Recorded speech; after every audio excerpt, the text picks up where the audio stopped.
So for this video, we're training the imposition river stab. This is one that I'm going to try to play pretty quickly because it is not only is it a relatively simple node, but it's also one that I want to test my instincts on the value thresholds and the bluff thresholds. So normally I would go through the time to talk this through. I mean, I will talk it through after the fact, of course, and I'm sure I'll end up slowing down every now and then. But the important thing here is to figure out if my instincts for what's too thin or what's not too thin in position on these textures is dialed in correctly. I also removed the filters that I had set up from another drill. So we're looking at all board textures, and I know I didn't show the setup, but I think it's relatively easy here. It's just check down to the river, and then we're deciding what to do in position. And we've got the same bet sizes that we had in the sim. So I'm also not going to worry too much about my specific hand bet sizing in position on the river. I'm just going to kind of wing this one and see what happens. So I think this is going to often be, it's definitely betting, often pot on this texture. Definitely betting, could go either way. That seems to be good. Probably too strong to bluff. And probably a good value bet for half. Okay, that was close. Four flush, didn't talk about this one. I think we can go pot with this hand strength. Oh, it's only half pot. Okay. Not an EV mistake, but definitely a frequency mistake. Certainly betting 7 high. I guess half pot is more common. Interesting. We're not always betting 7 high. There's got to be so much air on that texture. Ace high just seems like a showdown.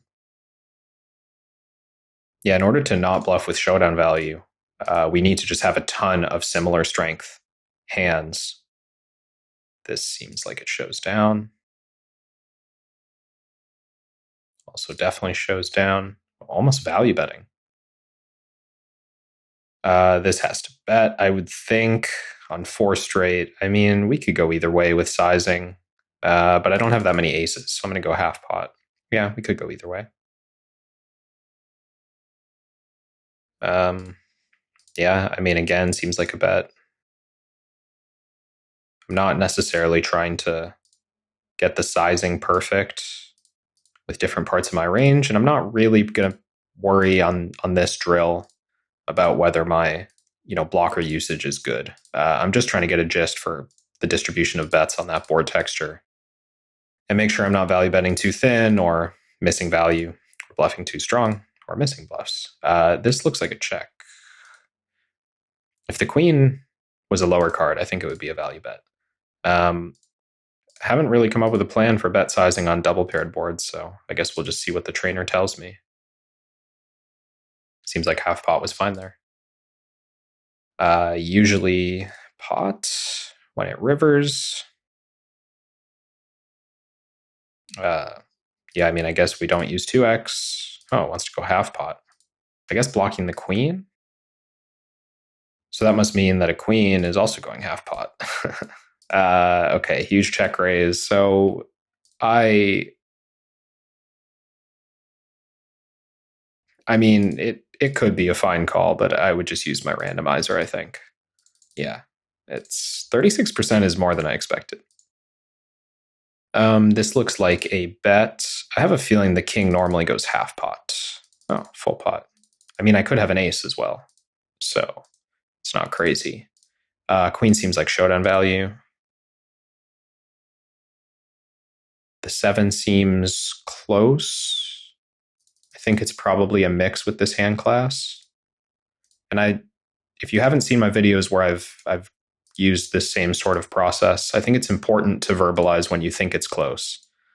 Because if you verbalize that it's close and then you find out that it's not close, that helps as well. It's not just about getting, the right score or the right result. A low jack feels like it can bet. And I actually think pot is more common with the ace coming on the turn. And once again, I think I'm just going to stick with the same thing.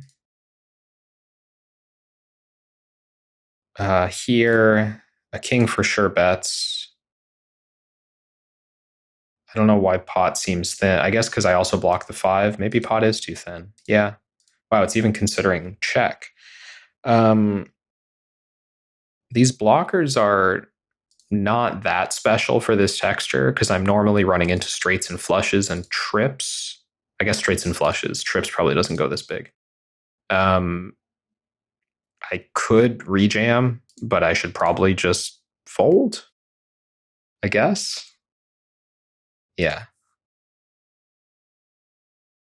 A 6 should be able to value bet. With the low kicker and no spade, this might actually be mixing. Oh, it's pure check. Pure check, but I'm very close in EV. And same notes as last time. Wow. That's a fun one. It's a low EV raise, but I'm intrigued. I mean, I guess when it repeats the flop, I know that villain has the same hand, so I should just be catching there. So I think good jack high is probably mixing, and I think when it runs out this way, we're doing a lot of pot betting. So for that reason, I think it's an okay bluff. Same notes. Wow, even a 2x spot. So the trips run out, definitely one I did not look at for the game plan, is also a 2x pot candidate. I think there's going to be a good bit of half potting here. An 8 high qualifies as a bluff. I think 10 high also qualifies. I'm going to have a lot of queens here. Yeah. On this board, a good queen feels too strong to me. I think this is a check. Okay, so it's considering big bet. This one's definitely going to check. It's considering big bet, which means there's some rivered hands that I'm going to be potting. I think the 5 is too thin. So I'm pretty happy with my intuition so far on the rankings, which makes me wonder what it is I am doing to keep my betting frequency low. I think this is just a check. Okay, maybe this is what I'm doing to keep my betting frequency low. I thought that the board pair combined with the flush was going to make it a check. Similarly, weight king high seems like a mix, low randomizer. Let's check. Okay, it's just a pure check. Maybe I need the spade. This seems like a pure check, although it's considering value betting, I guess. There's some low accuracy nature to these sims that has me question, frequency plays like that. But when I get the EV of 0, I'm pretty satisfied with my play. I think this is going to bluff, and I think potting is a pretty common play here. This is going to value bet, and pot is probably the best size. Okay, both sizes are reasonable. Ace high, I think, is just going to check. 3 high is going to bet some sort of size. Yeah, I feel like this often matches with Jack X. Oh, it goes half pot. Thought it often matches with Jack X there. A good king like this, I think, is pure pot. Oh, it's even considering bigger and smaller. It's considering everything. I'm not going to worry too much about that. My predominant bet size here, think about your range distribution on this texture, right? When you check behind the low board, you're lacking a lot of pairs. Yes, you're going to have some queen 6 type hands that get to the river, and those are going to be the half potting hands. But overall, you just end up with a ton of kings that check the flop, and then some of them check the turn as well. So I think this is the focus of our strategy, and everything else is less important. Ace high seems like a check. King high as well. Play a few more of these before I review my misses.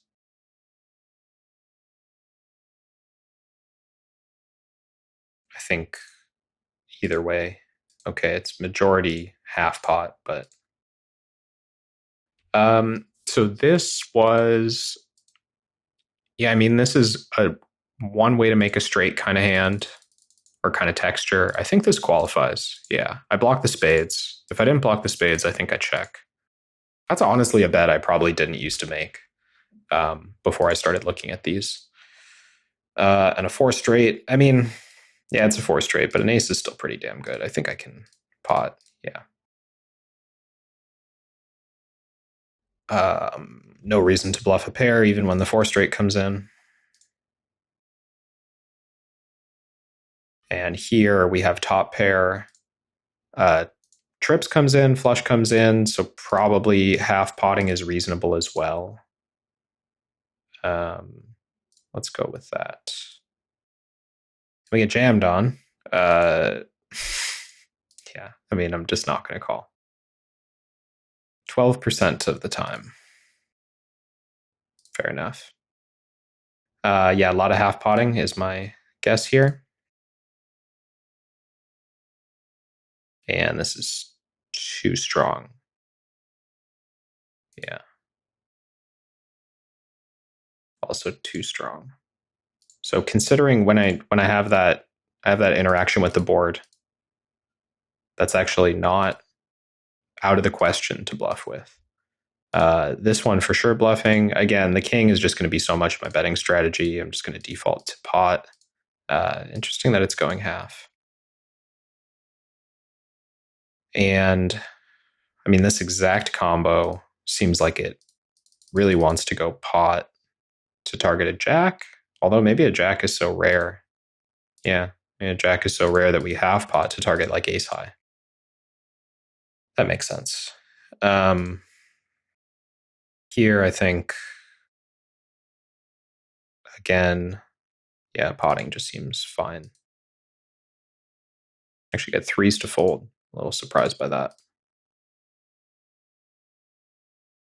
I guess it's a too low card hand, so it's nothing special. King 8, pretty strong here. Pot seems like it qualifies for pot.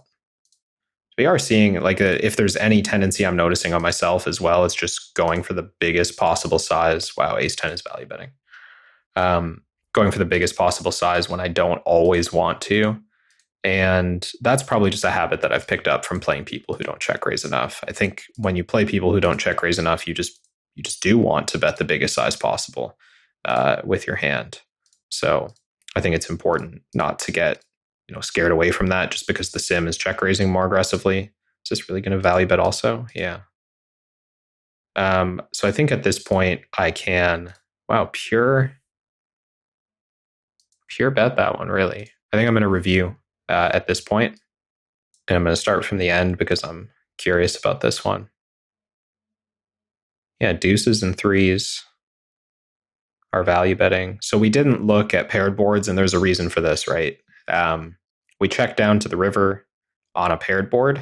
This almost never happens. I would just bet this hand on the flop. We can even look at what's happening on the flop, and we can see it's a 74% bet. Deuces is no different. The turn as well is another chance for us to bet these hands. So we get all the way to the river in a spot we're like almost never going to play. And we're missing some value with some high cards. I mean, I guess it makes sense, but we're probably just never going to play this spot in reality. Same thing with the ace 10, if I remember correctly. So this is a texture we're actually going to play. We actually are going to check down this texture. So this one I found interesting. Definitely noteworthy. Is there any shred of ace king here? No.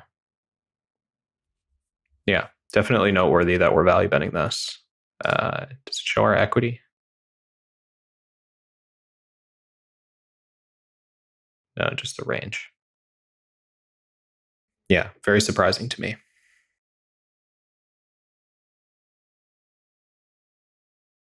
So I'm looking for any significant mistakes or hands that surprised me. This one was interesting.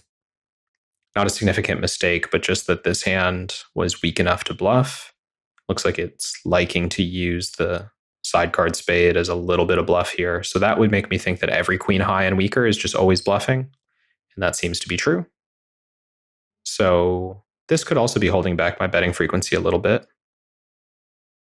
I am also curious about, I had some sizing choices that the sim was fine with, but it just wasn't the predominant strategy. So here I would have thought the overall strategy, this is kind of what I'm doing when I play this spot, is I'm approximating what the dominant bet size is, what the most common bet size is, and then fitting hands like this that are obviously betting into that size, unless I have a strong reason to do something else. But what this is telling me is that half pot is actually way more common. It seems like half pot being used by pocket nines, by a bunch of 10x, by jack x. So yeah, there's a lot more thin value betting than I had anticipated here. Same reason, I assume, why this hand could have bet half pot as well. Yeah. So the overall range, you can see the overall range here, 23% top pair, but getting in that extra 11% of 10x and even pocket nines certainly makes sense. So those were pretty easy, I think. Had a nice thin value bet with the 9x.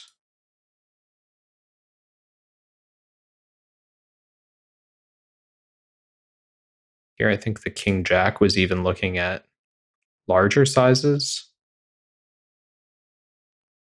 Yeah, but it's not significant. It's not an EV mistake, so I'm not going to worry about it.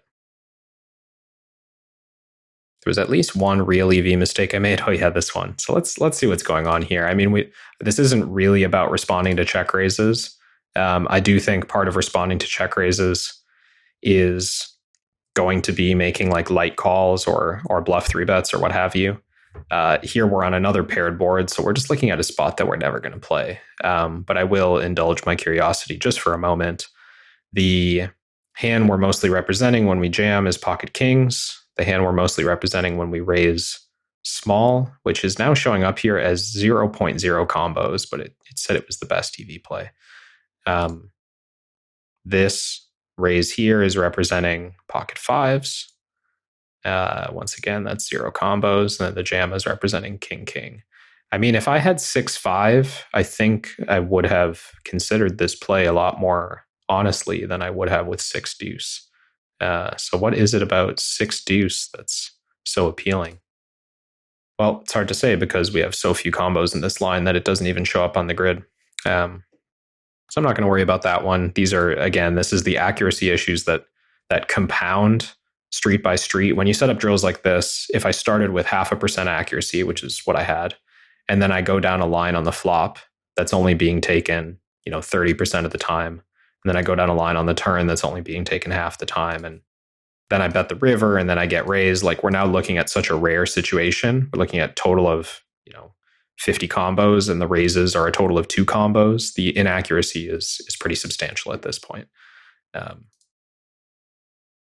Interesting to note, though, that there's no, much like any of these situations, there's no easy calls. There's not a single easy call in here unless you check down to the river with 9-7 or 9-8, which, yeah, I mean, if you're playing a checking range, that probably should happen a fraction of the time. But there's no like, oh, I have king queen, or oh, I have aces, I have to call here. It's nothing like that. They're all bluff catchers. They're all randomizing. They're all not happy about this situation.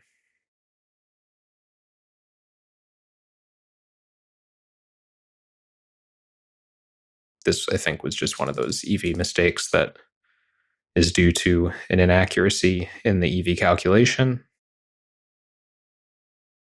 Yeah, so I think other than choosing that larger bet size a little bit too often, I think my strategy was very reasonable in general.